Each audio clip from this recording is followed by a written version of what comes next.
Hey guys, welcome to my YouTube channel. My name is Josh.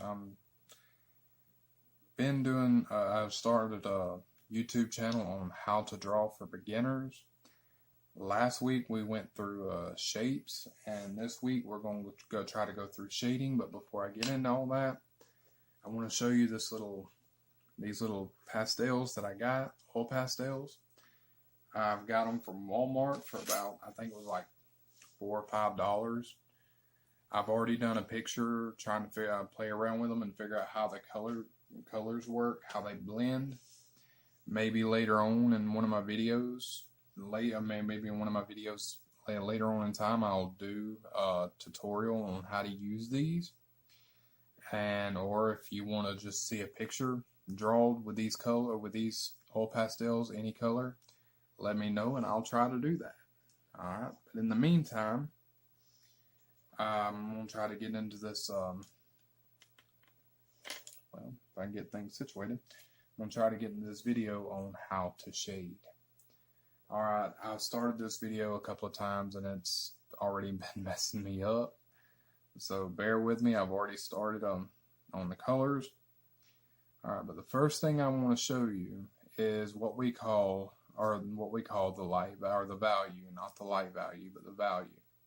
That's where you can take any original color or pencil. You can make it darker by pressing down harder on your pencil, or you can make it lighter by loosening up the grip and the pressure on your pencil. This is what you need to know to be able to do these, or any kind of shading in any picture. So the first thing, for example, if the light source is here, comes down, your darkest areas are going to be where the light cannot penetrate the darkness. If you look on this side where it's colored in dark, there's no light that can get to this side because it is completely covered in shadow.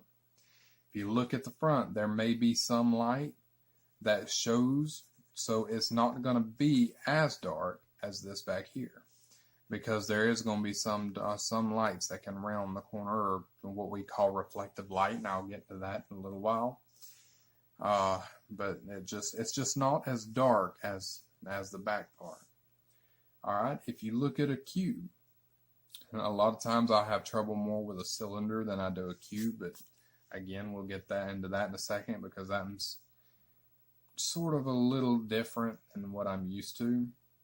I mean, when it comes to drawings like this, I'm more with faces and stuff. Sometimes it can be easier, but most of the time it's a lot harder. But if you look at a light, let's just say the light source is coming from this side. Alright, this side will be illuminated in light. There will be no shadow unless, it's a dark, because even if you are a black, if you look at a black shirt, there is still shadow on the black shirts. If you got a black pair of shoes, that you can see where something is laying over, there's going to be a shadow there. So this is the way my teacher in my art class, Miss Lynn Schmidt, showed me. She said this part here will be your black, your regular black, like the cloth black or anything like that. A shade higher will wind up being your shadow black. So if you want to draw something black, here's a good example. Alright, let me get the light down here. Alright, if you look at this, it's made out of black cloth. If you can hold anything up to it or put anything on it, it gives off a darker shadow. I don't know if you can see that. I'm trying my best to fix the light so you can. But your black will give off it'll have a darker shadow. So anytime you're drawing anything black, unless you can't see a shadow, which I don't think there's anything that you can draw that can make something with no shadow, but you always want to go a shade lighter than your darkest value. Alright, so when we look at this side, like I said, is going to be our light side, so you really don't have to put anything there. But like I said, if it's a black, Yeah, this would be easier if I was able to use a lighter color, but keep it a light shade. And like I said, if you use a lighter pencil, it'll blend in these areas, these corners. It'll blend them in with the middle because you can go darker and darker, or not as dark, but go sort of a lighter tone. I'm sorry, I'm getting messed up. Going with a lighter tone and blending the sides in together. Alright, but again, we've got this, the front side.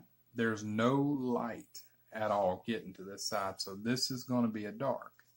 But we don't want to make it completely dark. Remember, even in a shadow, I mean, even in black, there's a shadow.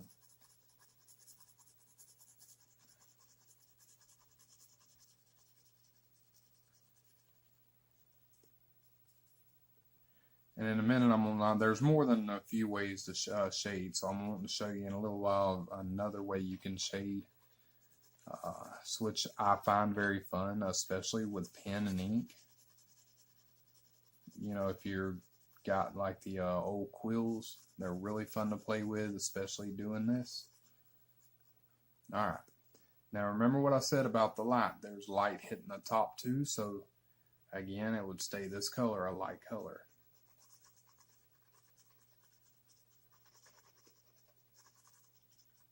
Never to, and it will never go extremely dark, like I said, unless you got something that's so black that it don't cast a shadow.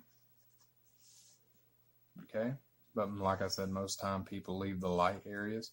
Now in a circle, and I'll get into this in a minute, when you're drawing a circle or doing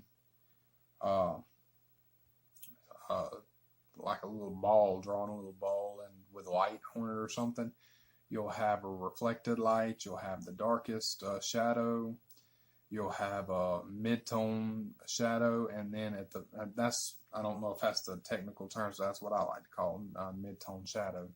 And then you'll have the brightest area of where the light is hitting that one little point.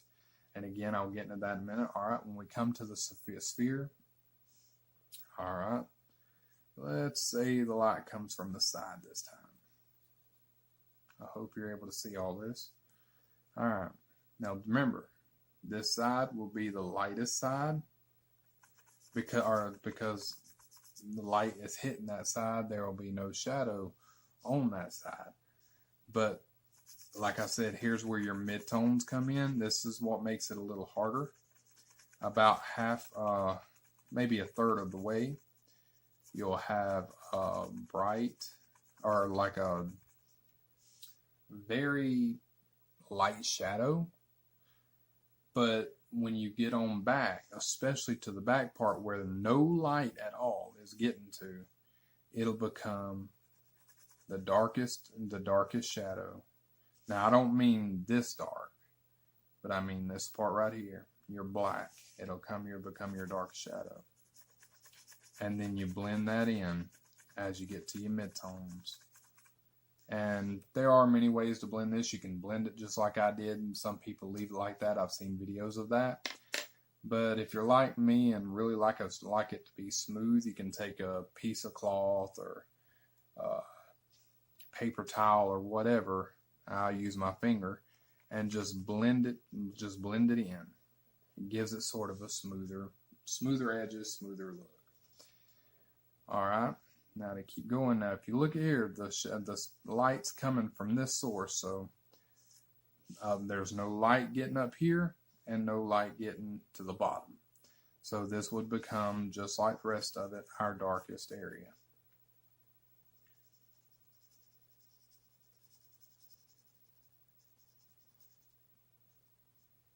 And that's how you shade these shapes. But there's one thing I haven't covered yet because I wanted to wait until the last because I really love doing this, is putting shadow to your shapes. Now, if you look at a square where a prism, if you look where the light source is coming, the light would come, or the shadow would come to about this way. Since it's on this side, it probably won't show too much, so it'll be very light. And this is very good if you know anything about point perspective. And again, like I said, we'll get into that in a later video. That'll probably be my next video dealing with point perspective. But in the meantime, you'll want to get this, or get your shadow put down.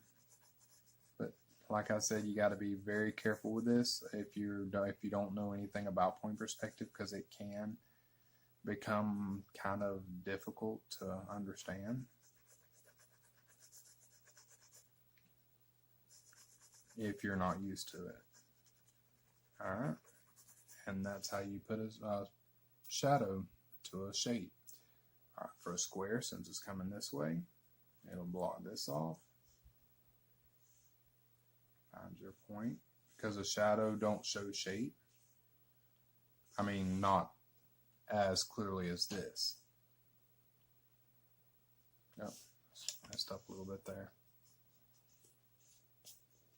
Alright, it'll come from the bottom, so find the midpoint here, bring it out. Alright, now this shape's a little different. It's going to go up and this way. Like I said, this is going to deal with a lot. I'm not going to try to explain it because it's going to deal with a lot more later on point perspective in this area, so we'll deal with that later. And you just shade it in. You never want, like I said, you never want to get it darker than your darkest black. You want to keep it just an even mid-tone black. Alright, now shading this, one thing I forgot to mention is when you're shading, the darkest area of your shadow is going to be right up against the area. Right up against whatever it is. That's going to be the darkest area, and it's going to gradually, sometimes, not all the time, but it'll gradually even itself out into a lighter value, giving it a more realistic look. Alright, and one more here. When we look at the sphere, if you notice the light's coming from this side, so it's going to show a shadow. It's going to point this way, but the only difference is that light it'll come around. It will come, like I said, I'll explain this when I deal with point perspective, because in a sphere, in anything like this, it will become a triangle, your shadow will, because of the way it's shaped. And like I said, I'll get into that later. Alright, remember our darkest area is going to be right around the base of the object we're drawing, and bring itself out. Alright, now, one other thing I was telling you about before I go is we're dealing with a circle.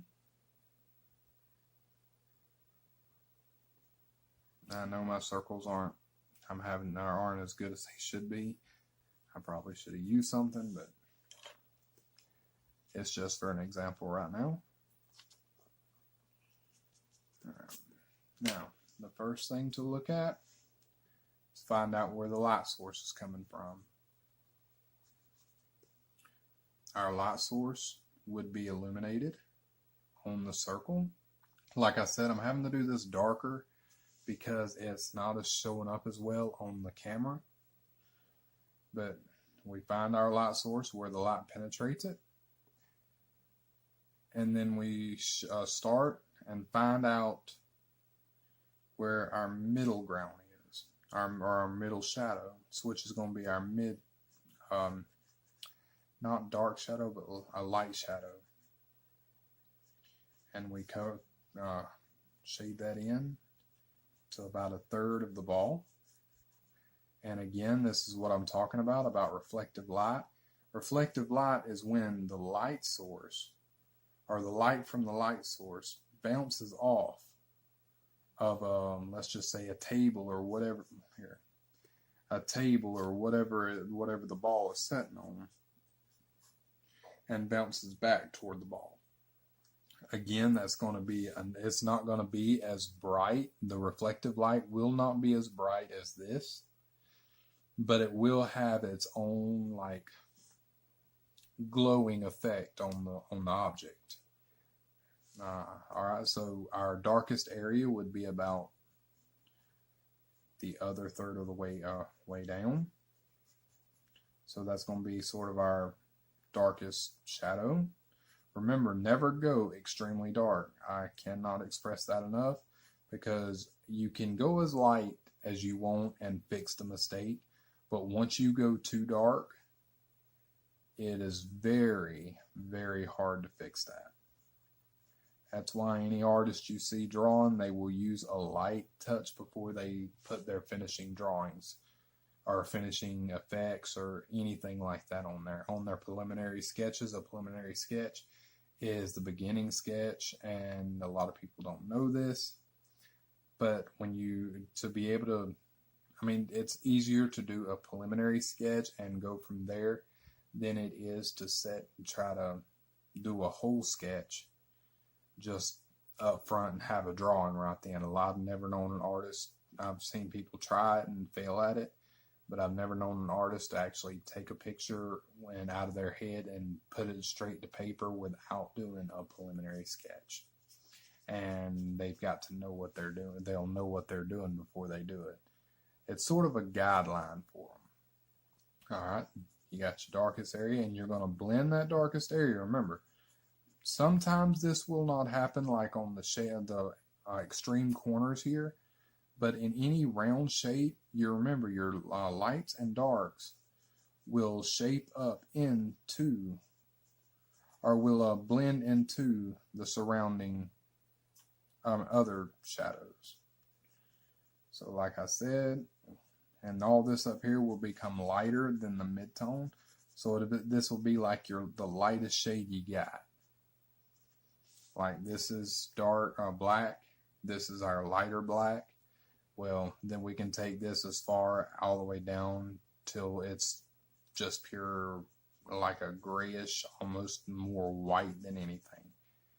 And that's the color you want to get around these areas, or around the top of the ball where the light's hitting, because the light color will still show through.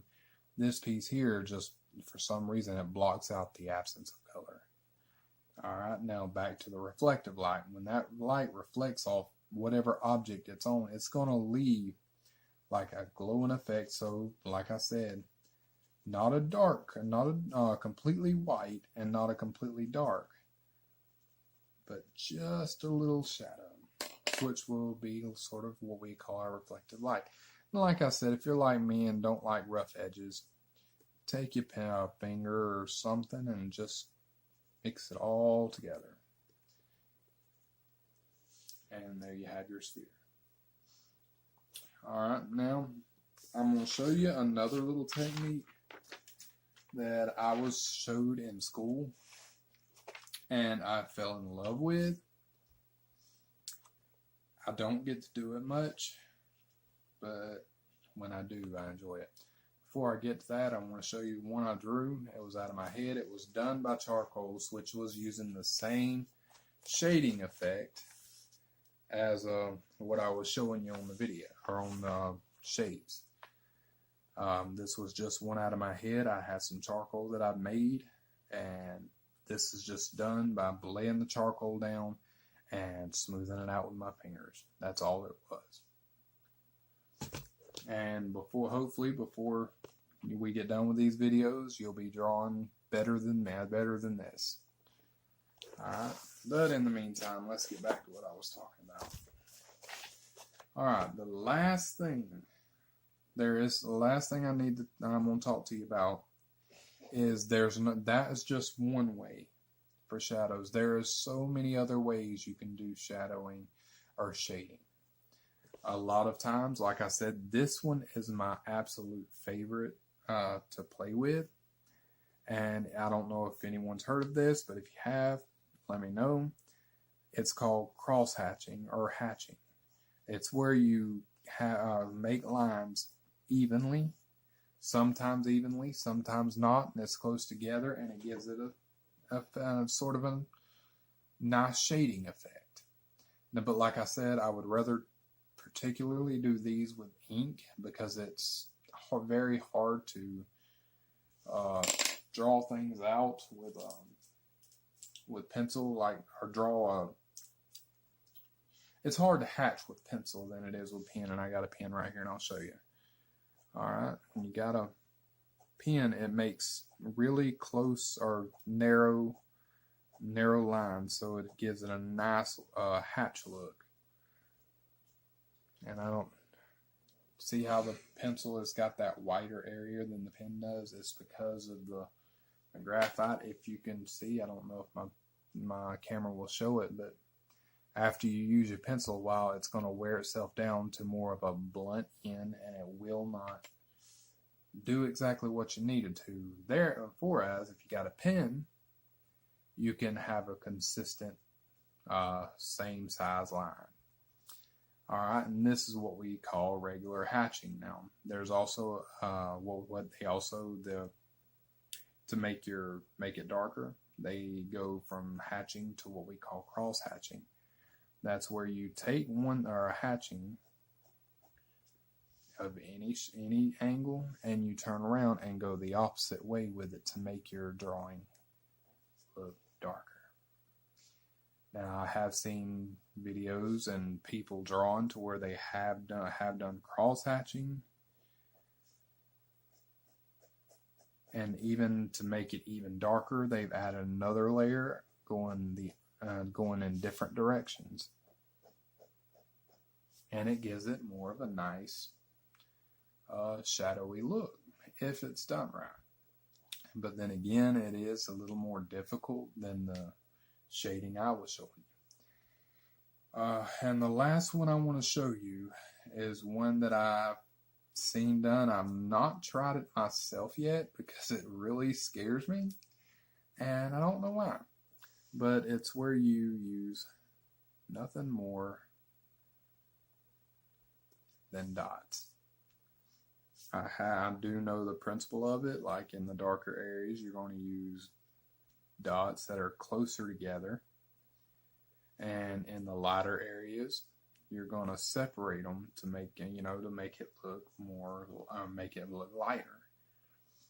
And like I said, I've not done this. If you want to see this done, if you want to see me to do a picture with these dots or cross hatching or anything, leave a comment below, and I'll let you guys be the first ones to see what happens when I when I do the first drawing with these dots.